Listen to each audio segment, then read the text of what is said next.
Ladies and gentlemen, welcome to BSV TV. I'm your host Satoshi, and on this show we'll be defending the one and only, truly genuine Bitcoin. The Bitcoin that Satoshi Nakamoto designed in his white paper as a peer-to-peer electronic cash system for the world. Let's get the disclaimers out of the way.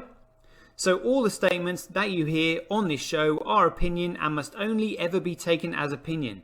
They are never to be taken as any form of advice, family, financial, sexual or otherwise. And on that note, let's sit back, relax, have some fun and enjoy the show. Get paid for your content in Bitcoin and set your own fee on Streamanity. Yeah, I'm not surprised I wasn't asked why I'm convinced Craig is Satoshi. I posted on Reddit. He signed in my presence using the private key from block number one, the very first mined Bitcoin block. On a computer that I'm convinced had not been tampered with, on software I'm convinced that had not been tampered with, a message of my choosing. At Enchain, we've just funded a number of universities doing, so far, a test up to 1 gigabyte because it validates what we've already done independently. We've tested up to 380 gigabyte blocks. We've tested 1 million transactions a second and transaction sizes up to 20 megabytes. Super complex scripts. Basically ones that can run operating systems. That's basically all of global commerce times about 50. On top of that, we can have complex scripts. On top of that, we can scale each of those transactions 1,000 times, which effectively means about 1 billion transactions per second, which means we can then have all derivatives, all complex trades. That means high frequency trading. It means everything that happens globally. Is the market that effectively BSV is going for, is that global e-commerce, which is currently valued at $29 trillion? No, that's too small. Buy and sell Bitcoin instantly at bsvgravity.com. And you can now book and pay for your winter holiday at skibsv.com. Hey, good afternoon everybody. It looks like we are live almost bang on 5. I think we started then. That's one part of my day that I always look forward to, that I try to get here on time for, even though obviously I'm busy sort of like during the day trying to work things around everything else. But yeah, a few things to report on today. 3 topics I want to chat about. But before we do that, let's just jump into these figures. I have not seen these today yet, so I'm laying my eyes on them for the first time.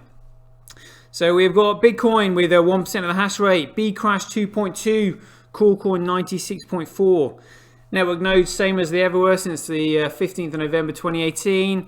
Network nodes, Bitcoin 2.3%, Bcrash 10.3%, Coolcoin 87.4%. Transactions, all right. That's back to where we like it. Bitcoin with 80% of the transactions. Leaving less than 20% for the other shitcoins to literally squabble over between them. Bcrash 0.9%, Coolcoin 18.7%, and then the block size again, Bitcoin absolutely smashing it, 67.2%, Bcrash 1.7%, and Coolcoin 31.1%. So let's play spot the biggest block on Bcrash. I can see a 686. Be hard pushed to find a block bigger than that. I think that might be it. So that's 0.6 of a megabyte, mined by BTC.com on Bcrash. Again, Coolcoin haven't changed because they purposely restricted the block size because they don't want people to use it. And let's have a look at Bitcoin then here. So 2.6 for Tau, 3.4 as in like megabytes for Mempool, Norpool. Wow, look at this, a Tau 84 megabyte block. I mean, again, that's only big in comparison to these shitcoins, but we'll definitely have a look at that later. That should appear on Bitcoin Blocks Live. Quite looking forward to seeing that.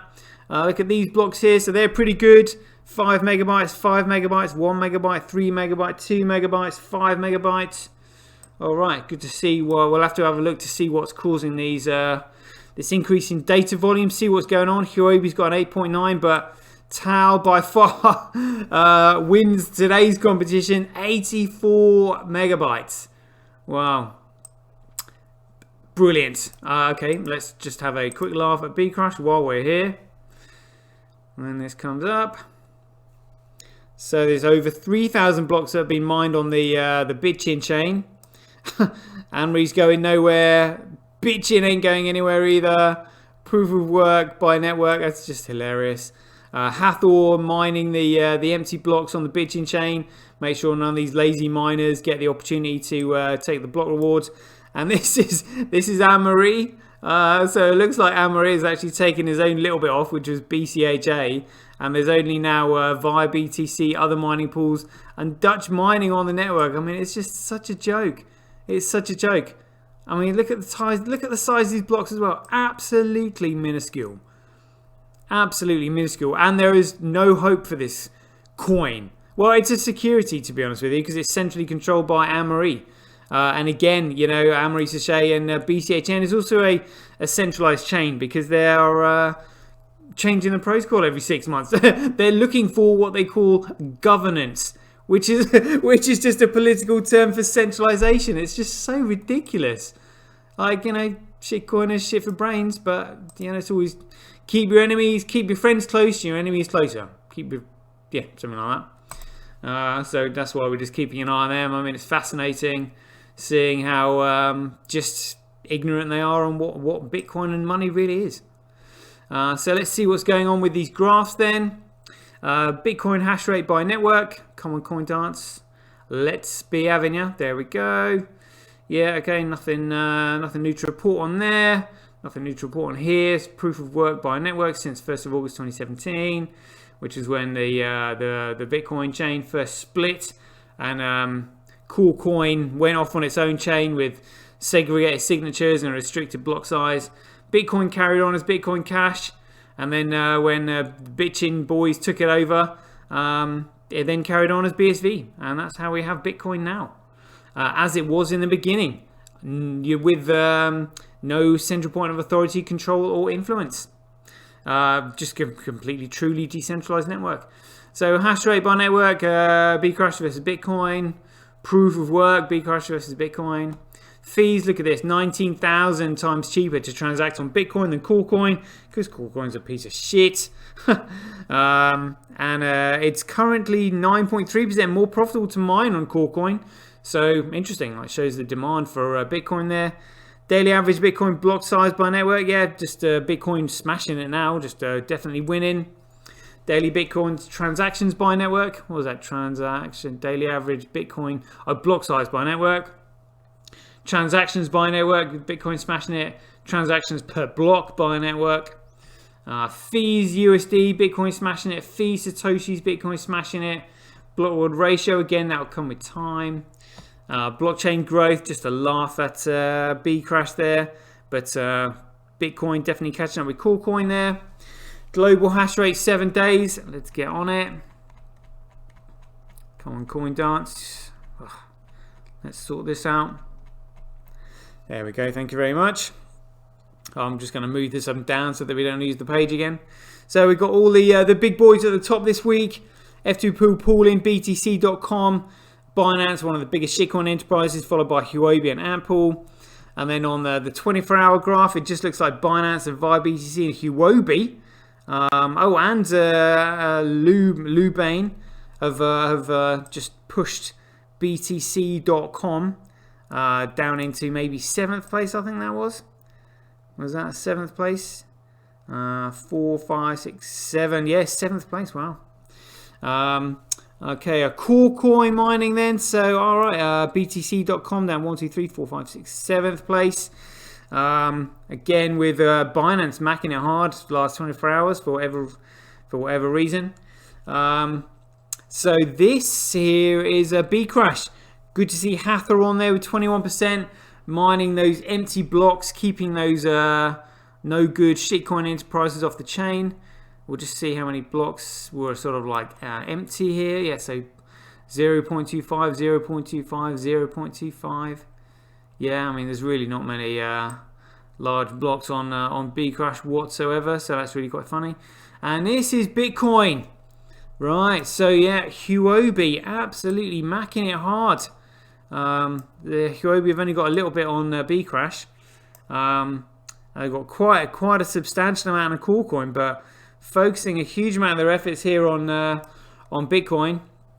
So again, I mean, eventually one day when I find out who's behind it, we'll get some experts on here to tell us, but we can see what's going on anyway.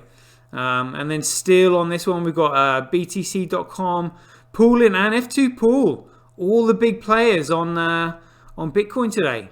All right, interesting. Right, so let's have a look at some of these other metrics then. We'll have a look at Bitcoin blocks live and see this 84 megabyte block that's been mined by Tau. That should show up, I think. There it is. Wow, so there was 2 of them recently. So it was 84.59 megabyte block mined by Tau with 283,260 transactions in. Total fees totaling $47.93. But starting from the top, so we do actually have a transactions per second. So sometimes when a test is being done on the network, I think I've seen this as high as over 3,000 transactions per second. Absolutely phenomenal, but I mean it can smash that when it needs to. This here are the transactions being broadcast on the network and picked up by the nodes. Then when they're picked up by the nodes, they're thrown into the meme pool, and then they are competed for by mining operations to process the transactions, put it in a block, and then store it on the blockchain, where it is kept immutably forever, where it cannot be cracked, hacked, altered, changed, or deleted, leaving a universal source of truth as to every digital transaction being placed on there. So yeah, great stuff. Let's have a quick look at the next metric that I do enjoy looking at. This is BitInfo charts. We'll just have a quick look at the number of active wallet addresses. For newbies here, you can go onto the rich list. The rich list simply shows you how many Bitcoin are in each wallet. It's quite funny. Obviously, try and get yourself up to the next level if you'd like. But oh, look at this. So transactions over the entire crypto market, because this is the entire crypto market here. Bitcoin now with 32.9% of the entire market. That's leading the way. Again, today, it doesn't take much. Doesn't take much at all. But again, I mean, shitcoiners wouldn't have a clue what they're looking at here, because all they're looking at is number go up on the price charts. So let's have a quick look at active addresses. Last 3 months, we'll just add Ethereum in there. We'll have a 3-month view so we can see more clearly. Oh, and we're back in the lead again. Good to see. There we go. Look at that. So Bitcoin with 981,000 active addresses, with Coolcoin behind with 761, Ethereum 551, and then a Bcrash just along the bottom with all the other shitcoins, which is where they need to be. But yeah, really sort of interesting metrics to look at there. So let's have a quick look at the shitcoin market, see what is going on. We'll have a look at Coolcoin. It looks like it hasn't really broken this $20,000 barrier. I mean, who's going to be the first to do that? Unless you get some really foolish large investor going in that hasn't done their research, like Michael Saylor, who I believe has bought another $50 million worth of Coolcoin. Oh dear, like he is going to have egg on the face, and he's going to be pissed when he finds out. But let's see if we can have a look at that's the week, that's the month. So these must have been the high. So that got to, it's only reporting here 19,653. I thought it got to 19,800, something like that. Let's have a quick look at all, see what's registering. See, look, this is wrong. See, CoinCrapper is saying that the all-time high is 19,339, whereas it's not, because we know it's got higher than that. I saw it higher than that. So those figures aren't correct, CoinCrap. Hence your name, CoinCrap, which I will continue to refer you to, or as. Let's have a look at Bitcoin. Good, nice to see that coming down. I want to see that coming down because I've got some money coming in, which obviously I would much prefer a lower price for. Just makes me feel more secure that way.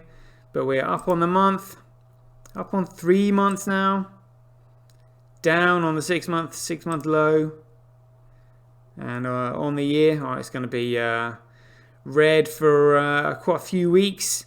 When it's when we have the anniversary of Tulip Tuesday, that's Tulip Tuesday right there. This massive spike that we saw.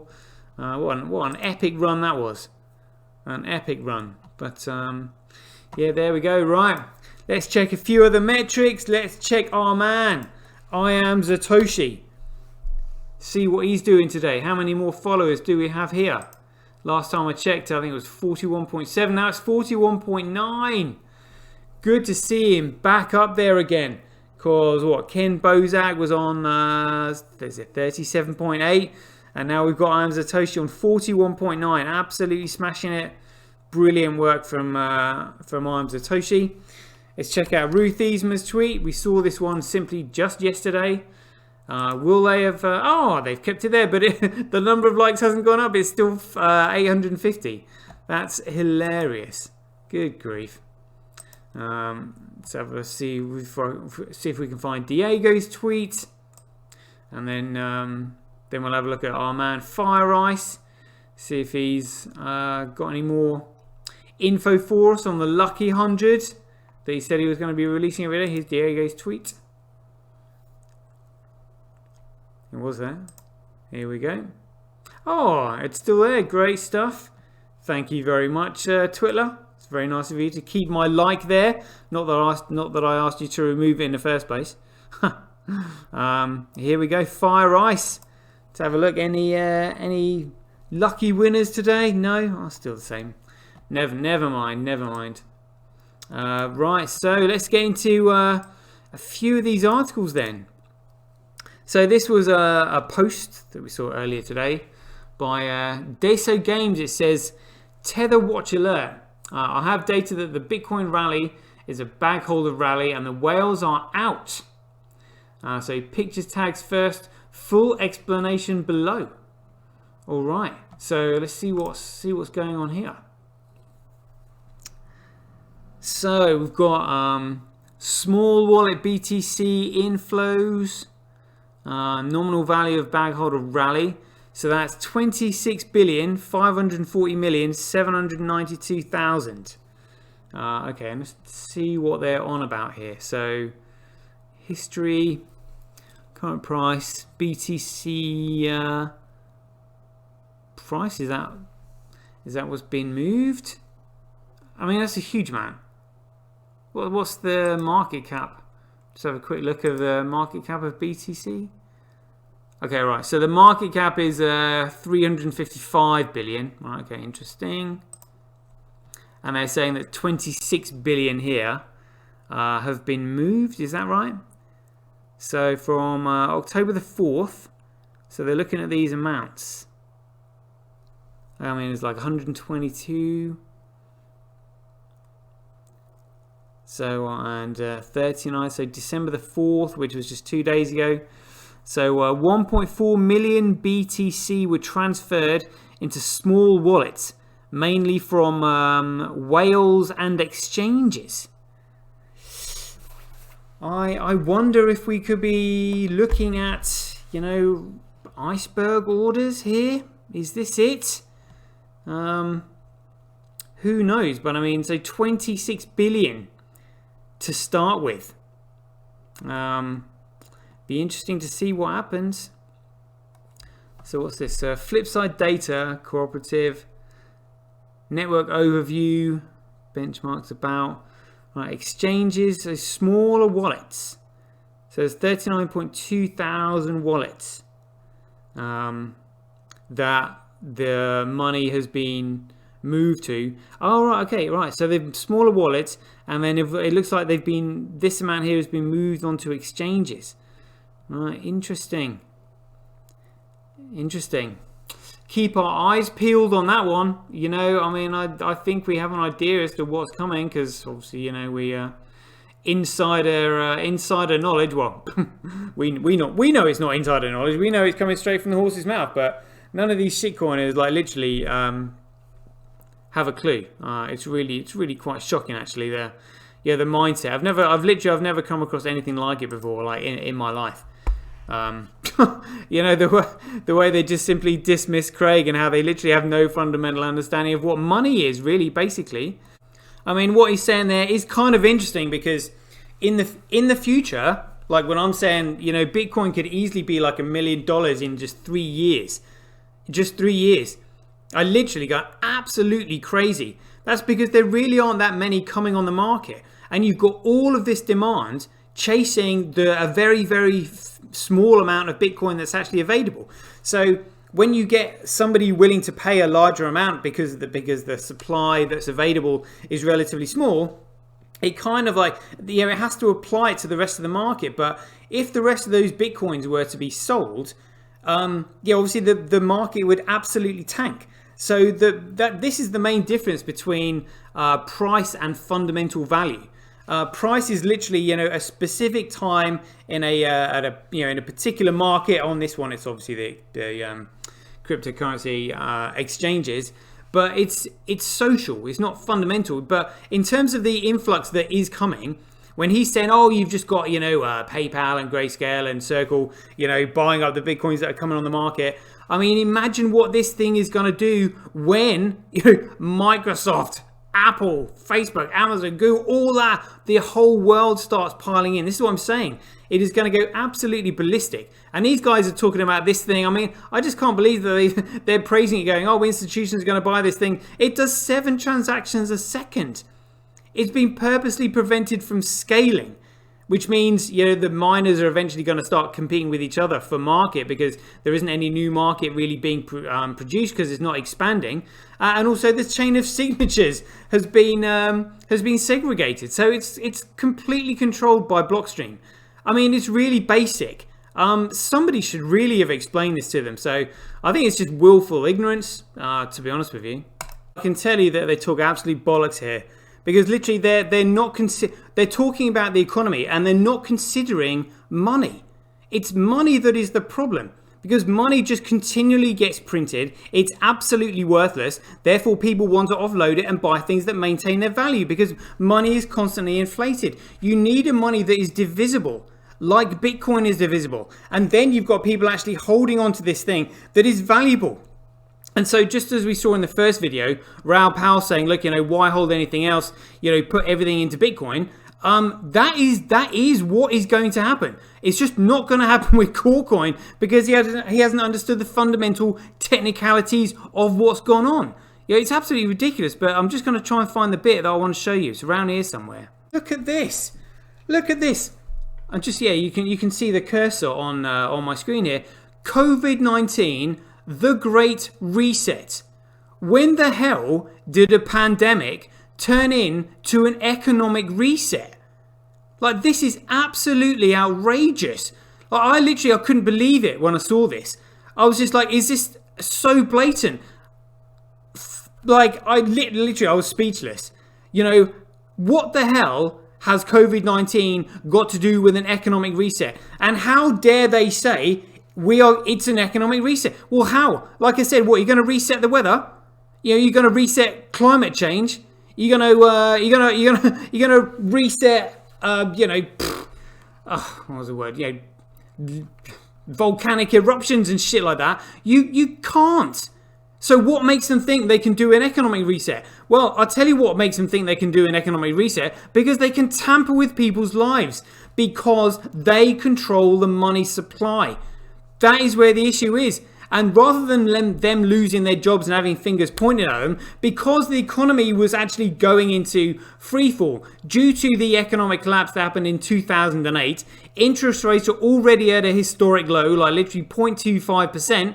And now we have this, like, the pandemic coming along. And just like the quote that they showed here in the middle of, the beginning here, saying, oh, take advantage of a crisis, which is what they're doing. They're like, oh yeah, you know what? We're not going to increase interest rates to prevent people from borrowing, because that's what needed to happen to prevent them from being like a huge global economic crash. But again, Global economic crashes only happen when there's too much debt in the economy. And there's too much debt in the economy because too much of this money is being printed. But there is no other choice.